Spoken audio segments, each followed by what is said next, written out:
Okay, the last 2 pages of this little section, you're talking about solutions and solubility.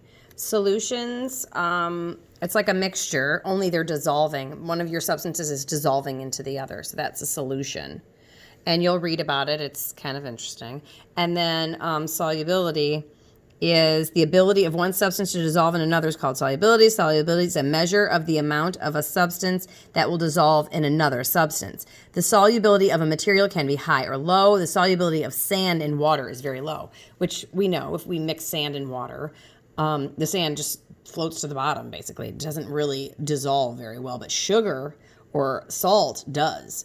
So, and it talks about if you heat it, if it's easier, if like sugar will dissolve quickly in hot water than it will in cold, and yada, yada, yada. You can read that. It's kind of interesting. And then your assignment, then your vocab words, you can always look back if you're not sure. Substances in a mixture keep their own properties. That would be true. Why? Because if you look back, the chemicals don't change and the properties stay the same. They still have the same chemical properties. So they're the same.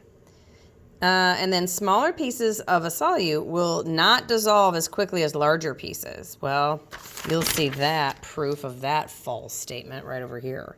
And you can reread it. And then how are mixtures and solutions alike and how are they different? Well, you can look back and see. Mixtures, mixtures you can just pull apart pretty easily.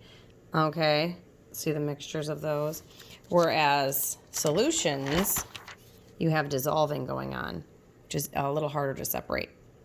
So anyway, we'll talk about that. And that's all she wrote. Not too shabby, pretty easy. You don't have to answer the questions. You can chat about those questions. Like how can a safety pin be separated from a mixture? Hello, use a magnet. Do you know what I mean? Anyway, look back if you need to. Love you guys, miss you guys. Way better when we're doing this together and we're chatting about it. Trust me.